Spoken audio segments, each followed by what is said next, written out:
Industrial market associations in Delhi have pinned their hopes on the upcoming union budget to be presented on July 23rd.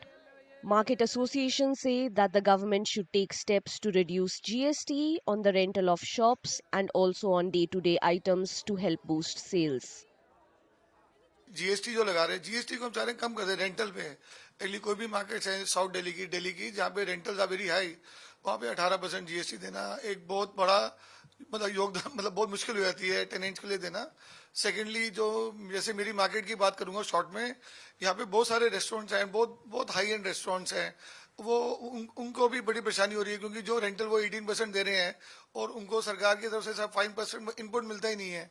तो ये बहुत बड़ा एक challenge बन गया है। तो हम ये सरकार से निवेदन करेंगे, मैम से निवेदन करेंगे कि इसको जितना कम से कम कर दे उतना बर्डन कम होगा। अभी जो ने जीएसटी लगाया, जीएसटी तो बहुत अच्छा है हर व्यापारी के लिए, लेकिन कई चीजें ऐसी हैं कि जिसके ऊपर इतना ज्यादा बजट नहीं होना चाहिए।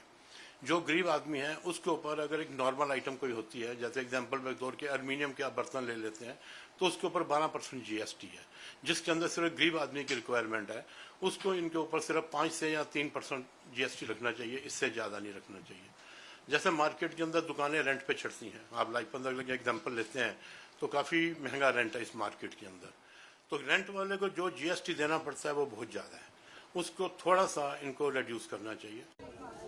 Complaining about the high taxes charged by the Municipal Corporation of Delhi, the local traders say that they weren't getting enough facilities in comparison to the money being paid.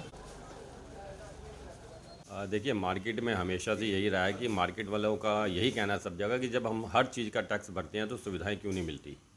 सबसे पहले मैं तो बात करूंगा इनकम टैक्स की। जिस तरीके से इनकम टैक्स का स्लैब पिछले 10 सालों से 15 सालों से हम लोगों को यही कहा जा रहा है कि इस बार चेंज होगा, लेकिन अभी तक कोई इसका असर नहीं हुआ।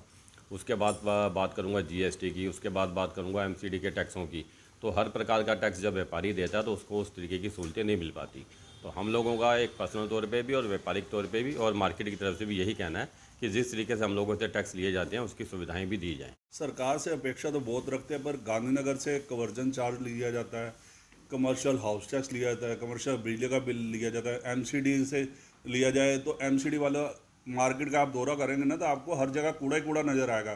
कोई सफाई की व्यवस्था नहीं है, कोई पार्किंग की व्यवस्था नहीं है। हमारे यहाँ इतनी बड़ी मार्केट है, एक भी सरकार की तरफ से कोई पार्किंग नहीं है। यहाँ पे बाहर का व्यापारी आना ही बंद हो गया अब तो मार्केट में। हमें तो बजट से है भाई एक पार्किंग बन जाए पुस्तक के ऊपर, जो एलिवेटर रोड बन रहा है उसके नीचे पार्किंग बन जाए तो यही बहुत बड़ी बात होगी। एक सफाई की समस्या है और ये बिजली की जो तारें डली हुई हैं ये अंडरग्राउंड हो जाए, सड़कें बन जाए। कम से कम 20 साल से सुभाष रोड मार्केट में सड़कें नहीं बनी है। Market associations across the capital are optimistic about relief as Finance Minister Nirmala Sitharaman gets ready to present her 7th straight budget.